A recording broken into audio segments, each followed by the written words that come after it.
Right guys, February 2020, finally I've got my new wheels ready for Arc 2.0, and I'm not going to lie, I'm absolutely stoked.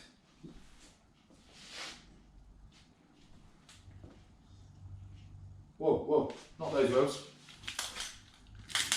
these wheels.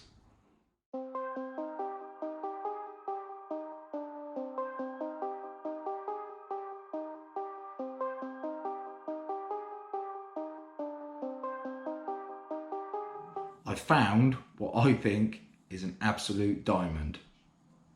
It meets all of my criteria as suggested. It's the previous model Sprinter. It's a 17 model, but in fact, it's got a 19 registration. So a guy ordered it in 2017, one of the last models. He made a pretty big build sheet. He was going to convert it into a camper himself. So he's had Mercedes do a lot of work in the factory. And then, I don't know the ins and outs, but the deal fell through. He didn't go ahead and buy it. They kept it on the forecourt or in a warehouse for 2 years. They eventually had to register it. So I've got a 17 model Mercedes Sprinter, the one that I prefer because I think as standard, they look lovely.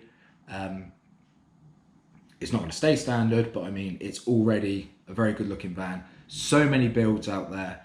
Parts are easy to come by, trims for this, panels for that. I wouldn't be of a handful of people that are actually building a Sprinter. These Sprinters have been done 1,000 times, a million different ideas, loads of advice out there. So I've managed to get the older Sprinter conversion ready, and I'll go through the build list in a minute.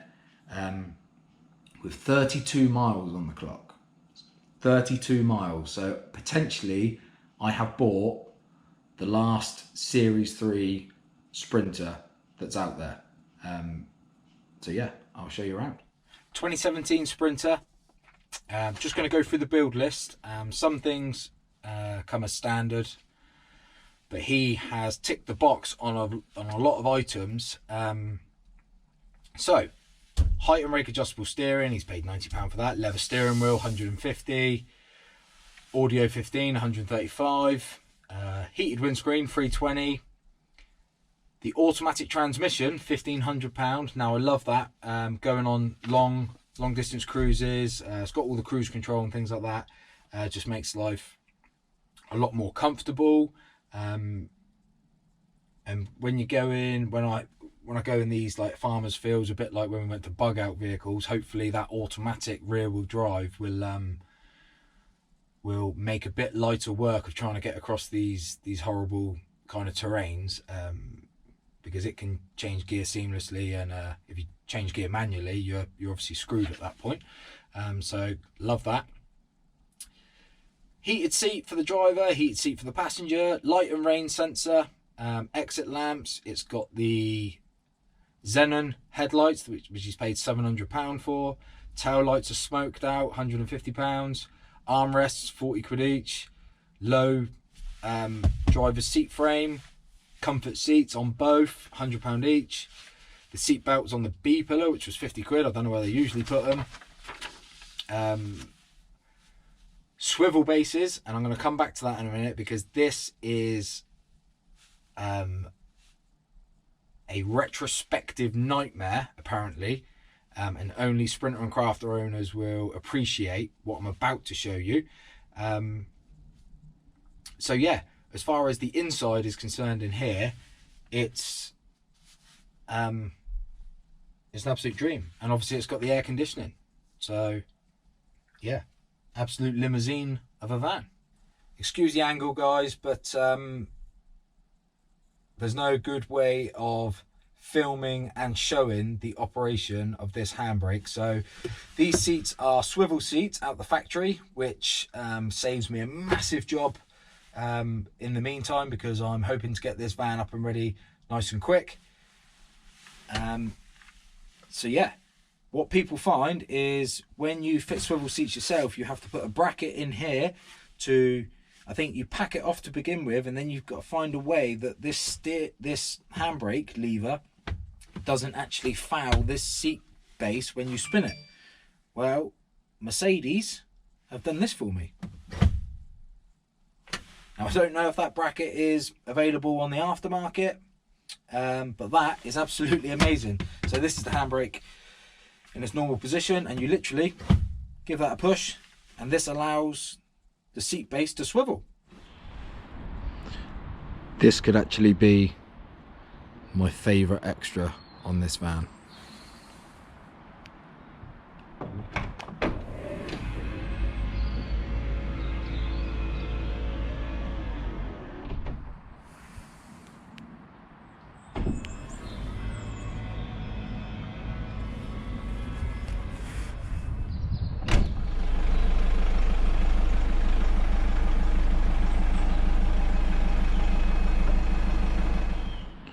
Right guys, it's actually quite hard to notice because the colour match is so great, but it's actually got 6 panels of glass pre-fitted by Mercedes, but it still looks just like a big panel van, which I absolutely love.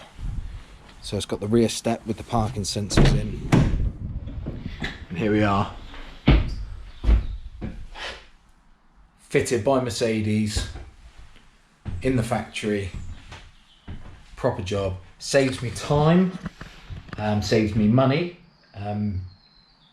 Like I say, I need to get this build done before festival season, and this is just one more job that I haven't got to fork out for up front or dedicate time and effort either doing or paying for someone else to do it. I'd have probably attacked it myself.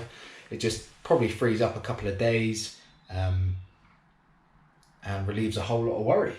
So as far as the inside is concerned in here, it's pretty much just the same as every other long wheelbase Sprinter, apart from the fact when I lift this floor up, I'm going to reuse it because they're bigger sheets than you can buy, and it's brand new apart from a few materials that I've just put in it.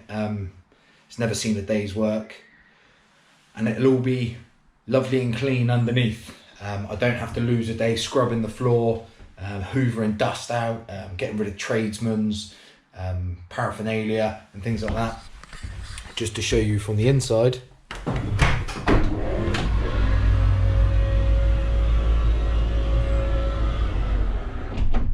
Absolutely love that. Love that.